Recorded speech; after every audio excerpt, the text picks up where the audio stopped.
Çdo luftë e nisur në shkeljet të së drejtës ndërkombëtare është në thelb e rrezikshme, sepse minon rendin e ndërtuar mbi këto parime. Por edhe më rrezikshme është një luftë pa racionalitet strategjik, vlerëson ish-ministri i jashtëm turk Ahmet Davutoglu.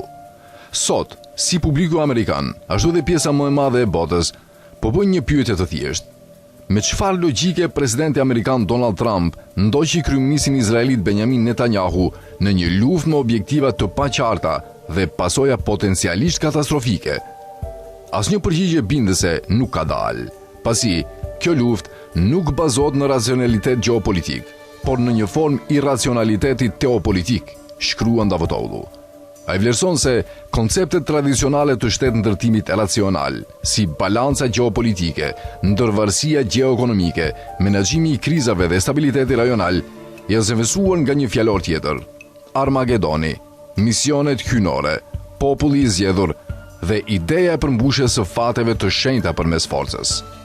Ndërsa dikur këto ide mund të konsideroheshin retorikë margjinale, adoptimi i tyre nga udhëheqësit shtetëror sinjalizon një krizë shumë më të thellë.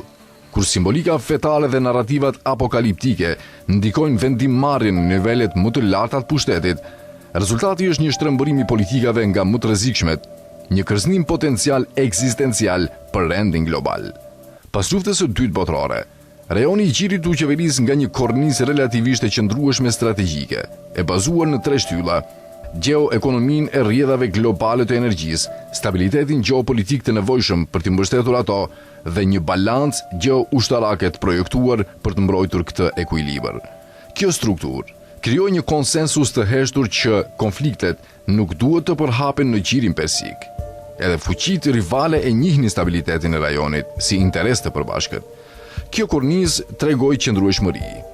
Lufta 8-vjeçare Iran-Irak nuk i përfshiu monarkitë e Gjirit. Reagimi ndërkombëtar ndaj pushtimit Kuvajtit nga Iraku riktheu sovranitetin duke ruetur rendin rajonal. Edhe pas sulmeve të 11 shtatorit dhe pushtimit amerikan të Irakut, shtetet e Gjirit arritën të qëndronin jashtë epiqendrës së konfliktit.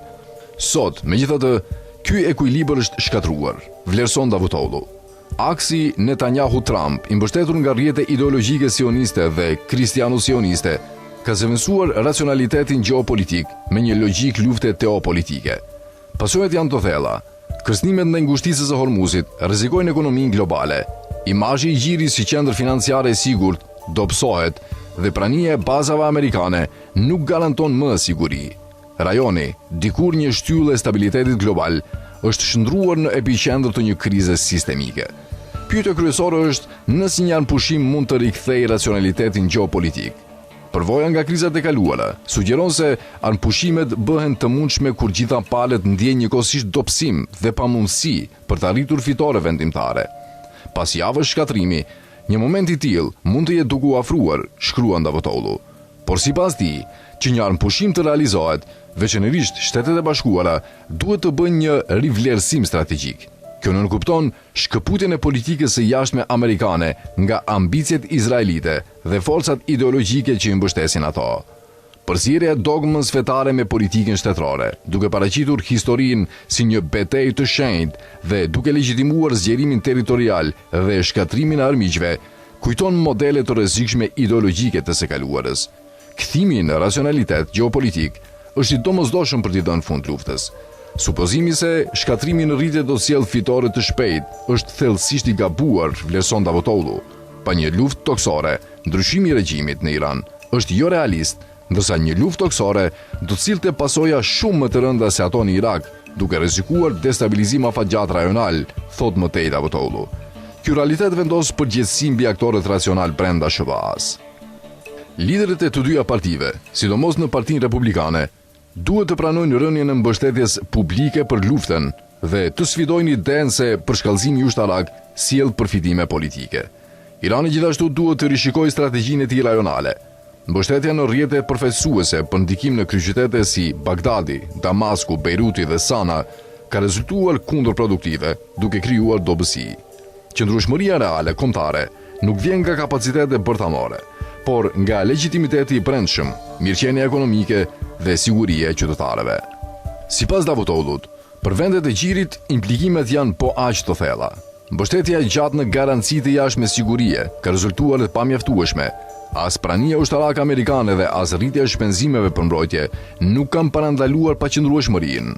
Si rezultat, liderët e gjirit përballen me nevojën urgjente për transformim strategjik, forcimin e bashkëpunimit rajonal, ndërtimin e një rendi përfshirës me aktorë si Turqia, Egjipti, Iraku, Siria dhe Irani, ruajtjen e balancës me fuqitë globale dhe adresimin e të drejtave palestineze. Një arpushim bëhet i mundur kur gjitha palët pranojnë kufit e fuqisë së tyre dhe kuptojnë se konflikti vazhdueshëm sjell përfitime gjithnjë më të vogla, shkruan Davutoglu. Dështimi për ta shfrytzuar këtë moment rrezikon pasoja shumë më të mëdha. Lufta e dytë botërore u nxit nga doktrina ideologjike mbi racën dhe fatin.